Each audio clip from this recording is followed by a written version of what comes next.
जय श्री श्याम भक्तों, अधिक मास चल रहा है, विष्णु जी के महीना चल रहा है, विष्णु भगवान का महीना चल रहा है। इस महीने में हम जितने भी पूजा पाठ कर लें उसका करोड़ों गुना फल होकर के हमें मिलता है। कोई भी हम चीज दान करते हैं उसका करोड़ों गुना फल होकर के हमें मिलता है। तो इस महीने को हम क्यों छोड़ें, क्यों इस महीने का हम फायदा न उठाएं। जितनी हम पूजा पाठ कर सकते हैं उसका हमें करोड़ों करोड़ों गुना फल होकर के मिलता है। आप करके तो देखिए। चलिए शुरू करते हैं दूसरा अध्याय। विष्णु भगवान के नाम का आप दिया जरूर जलाइए। देसी घी का जला सकते हैं, नहीं है तो तिल का तेल का भी आप जला सकते हैं। जितनी आप भक्ति कर सकते हैं, गजेंद्र मोक्ष का पाठ कर सकते हैं, विष्णु सहस्त्र नाम का आप पाठ कर सकते हैं। नहीं तो आप ये पुरुषोत्तम महात्म के अध्याय जरूर आप सुने, इससे हमारे पापों का नाश होता है। बोले विष्णु भगवान की जय। सुत जी कहने लगे, हे ऋषियों, श्री सुखदेव जी को राजा परीक्षित को श्रीमद् भागवत की कथा सुनाते हुए देखकर आया हूं। ऋषि कहने लगे, हे सुत जी, जो कुछ आपने वेद व्यास जी के मुख से सुना हो वही कथा सुनाइए। सुत जी बोले, हे ऋषियों, जैसा मुझ में ज्ञान है और मैंने व्यास जी के मुख से सुना है वह मैं तुमसे कहता हूं। एक समय नारद जी विचरते हुए भगवान नारायण के निवास स्थान में पहुंचे। वहां पर भगवान के चरणों से अलकनंदा नदी बह रही थी। वहां पर ब्रह्म में लीन जितेंद्रिय, निर्मल और तेजोमय ऋषि को देखकर भगवान ने उनको नमस्कार किया।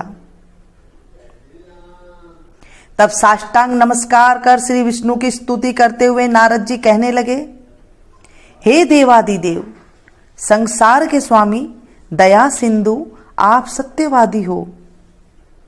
तेरी सत्य हो, सत्य के सार रूप सत्य से ही उत्पन्न हो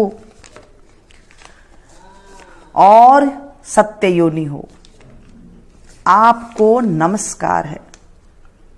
हे भगवान, सब प्राणियों के हृदय विषयों में आसक्त हैं।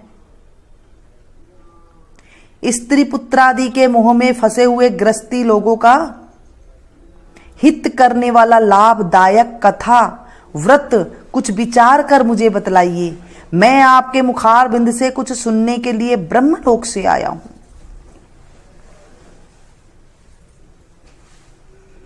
नारद जी के ऐसे वचनों को सुनकर भगवान हंसकर नारद जी से कहने लगे कि हे नारद, भगवान श्री कृष्णादि की पुण्य कथा को सुनो। हे तात, जगत के विधाता और उसको एक पल मात्र में नाश करने वाले, उनके कर्मों को कहने वाला पृथ्वी पर कौन समर्थ है। हे नारद जी, ऐसे भार युक्त कथा भी तुम जानते हो, परंतु फिर भी दरिद्रता को हरने वाला,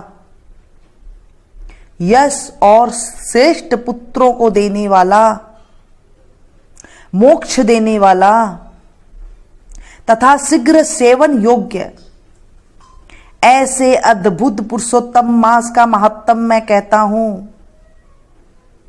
नारद जी कहने लगे कि हे प्रभु, स्वामियों सहित मैंने चैत्रादि मास तो सुने हैं, परंतु उनमें पुरुषोत्तम मास नहीं सुना। यह पुरुषोत्तम कौन सा मास है और यह कैसे हुआ? हे कृपा निधे, यह सब आप मुझसे कहिए। इस मास का स्वरूप और विधान मुझसे कहिए। क्या करना चाहिए, स्नान कैसे करें और दान क्या करें, और जप पूजा तथा उपवास दी क्या साधन है। इसके अतिरिक्त और भी कोई सार हो तो यह बतलाइए। सुत जी कहने लगे, हे ऋषियों, नारद जी की ऐसे जनहित कारक वचनों को सुनकर भगवान चंद्रमा के समान शीतल और शांति देने वाले वचन बोले। बोलिए विष्णु भगवान की जय।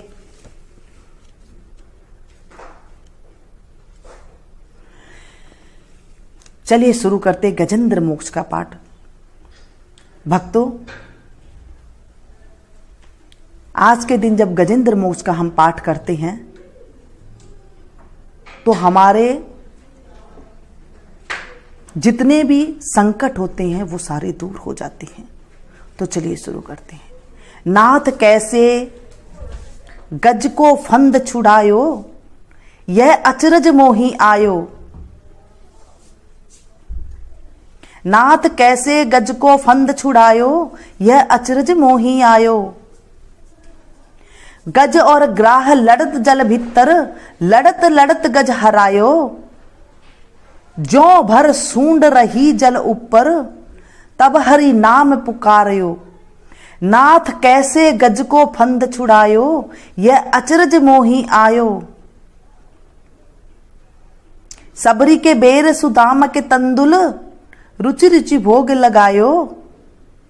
दुर्योधन की मेवा त्यागी, साग विदुर घर खायो। नाथ कैसे गज को फंद छुड़ायो, यह अचरज मोही आयो। पैठ पताल काल नग नाथ्यो, फण पर नित्य करायो। गिरि गोवर्धन कर पग धारियो, नंद का लाल कहायो। नाथ कैसे गज को फंद छुड़ायो, यह अचरज मोही आयो। असुर बकासुर मार्यो, दावा नल पान करायो। खंब फाड़ हिरणाकुश मार्यो, नरसिंह नाम धरायो। नाथ कैसे गज को फंद छुड़ायो, यह अचरज मोही आयो। अजामील गज गणिका तारी, द्रौपदी को चीर बढ़ायो। स्तनपान कर पुतना मारी, कुब्जा का रूप बनायो। नाथ कैसे गज को फंद छुड़ायो, यह अचरज मोही आयो। कौरव पांडव का युद्ध रचायो, कौरव मार हटायो। दुर्योधन का मान घटायो, मोही भरोसो आयो। नाथ कैसे गज को फंद छुड़ायो, यह अचरज मोही आयो। सब सखियां मिल बंधन बांधियो, रेशम गांठ बंधायो। छूटे नहीं राजा जी का कंगन, कैसे गोवर्धन उठायो। नाथ कैसे गज को फंद छुड़ायो, यह अचरज मोही आयो। योगी जाको ध्यान धरत है, ध्यान धरत नहीं आयो। सूर श्याम प्रभु तुम्हारे मिलन को, यशोदा कोई धेनु चरायो। नाथ कैसे गज को फंद छुड़ायो, यह अचरज मोही आयो। कभी भी कोई आपके जीवन में संकट आए, आप गजेंद्र मोक्ष का पाठ जरूर करें, इससे आपको फायदा मिलेगा। मिलती हूं फिर से एक नई जानकारी के साथ, नई कथा के साथ। तब तक आप लोग देखते रहिए मीनू संगीत। Thank you.